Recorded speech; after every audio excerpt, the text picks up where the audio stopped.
Hello, hello, leaders. I wanted to come in and have a little chitty chat. Wait for a few people to pop on. If you're watching, say hey. If you watch the replay, tell me #replay. Apologize if you can hear my kids, but I am sequestered in my bedroom. All right, it's not telling me that if anybody's watching. So if there's comments, I will see them later and I will comment on them. So something that a lot of us tell our teams is to always share on the team pages. So because you never know who you might inspire with what you're doing or what you share, right? So that just happened to me. And Whitney just made a post in here about, building leaders and things like that, and reading the comments. And it just inspired me to do this live. And I'm sure she's very thankful that I actually sat down and took notes before I went live. I'm working on that because sometimes I just get so passionate about something that I'm like, I'm just going to go live, and then I word vomit. So if you find yourself having trouble with choosing who to coach, sometimes I struggle with that. I struggled with that hardcore last month. I really could only find one person, or if the people who fit your criteria to coach are the same people every single month. Well, come on, we don't coach the same people every month. That's kind of pointless. The very first thing that you need to know is that there's a difference between training and coaching. The easiest way that I can break that down for how it works in my brain, at least, which everybody's different. You coach the ones who want it. You train the ones who need it. Okay? And I don't mean they need this business. I mean numbers don't lie. You can tell if someone's consistently struggling in sponsoring, if they're consistently struggling to be paid at title, if they're consistently struggling to whatever it is. Those are the people that that maybe need training. Okay? So you coach the ones who want it, train the ones who need it. Okay? You should be pulling reports. I'm not going to do a training on reports because Whitney's done them.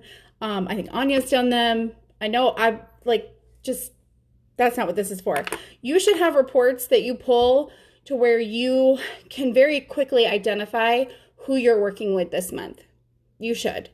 The people that you need to be looking for are the people that are showing you that they want it, not the people that keep telling you and saying it.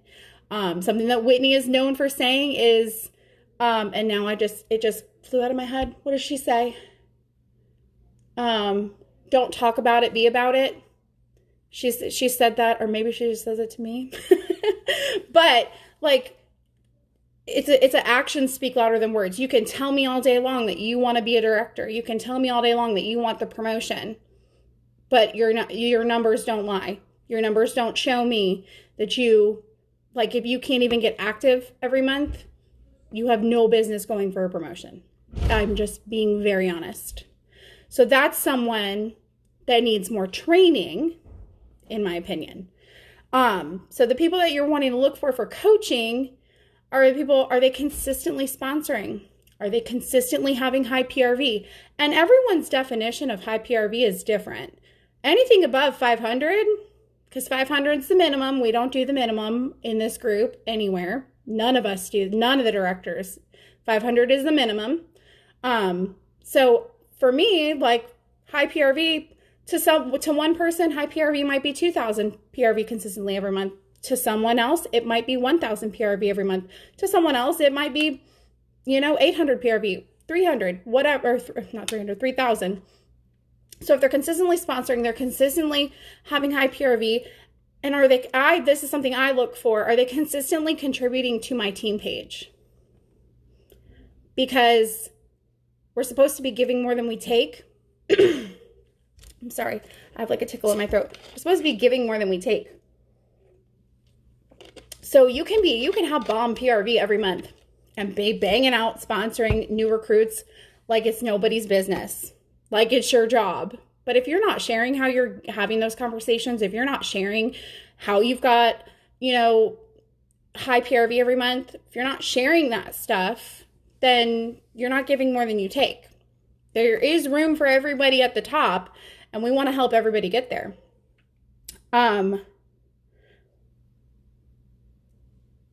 If no one is sticking out to you on who to sponsor, or if it's the same people over and over every month, I have the easiest answer for you.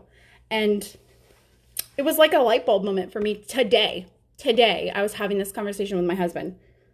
If no one is sticking out to you to sponsor, to coach, the answer is to sponsor more people. Period. Last month, I was in a rut with not knowing if I was going to do coaching calls anymore, because I offered it to so many people and hardly anyone took me up on it.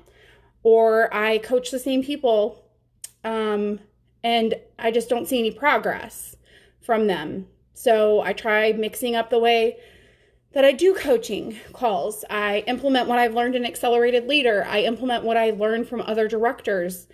And I was just feeling very defeated with coaching, because you look and you're like, all of these leaders are stuck where they're at, or none of my certifieds have a drive to even be a lead.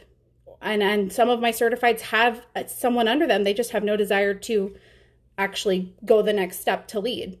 And so the answer was very simple and made abundantly clear to me this month, was to sponsor more people, because that immediately relit my fire. For me personally. And it completely changed how I'm like, okay, these are new people. These are fresh faces coming into our team. Fresh faces equal fresh ideas. And these are your future leaders. I had someone join this month on the $20 join special, and she just recruited someone on accident last night. And she was freaking out because she's like, I'm not ready to be a leader. I don't know what I'm doing. What do I do? But like, if it happens naturally like that, like you're there to help guide them and stuff. So the biggest mistake you can make as a leader is to just go, well, it's not working for me, so I guess I'm just not going to do it anymore. And I can tell you that from personal experience, because that's where I was at last month. I was ready to just go, I'm not going to coach anymore. I'm not.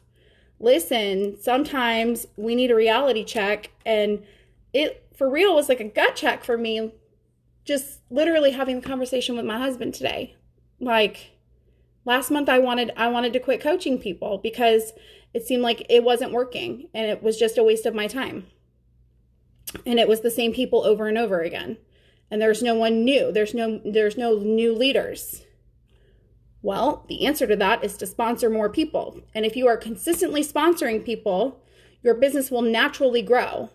Not everyone that joins is going to be a rock star. Is it awesome when you get a rock star on your team and it's out of the blue and you have no idea, like you had no idea that they were going to do that? Like, yes, absolutely. But if you're consistently sponsoring, you are consistently adding new blood to your team, new ideas. These are the up and coming leaders that could potentially be, they are, I had it in my head. If you can't go, they become like a potential teammate to when they join your team, now they're a potential leader.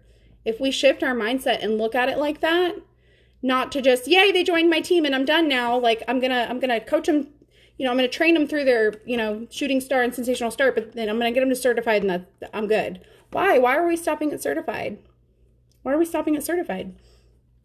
So I feel like if we switch our mindset from they're a potential teamie and now they're a potential leader.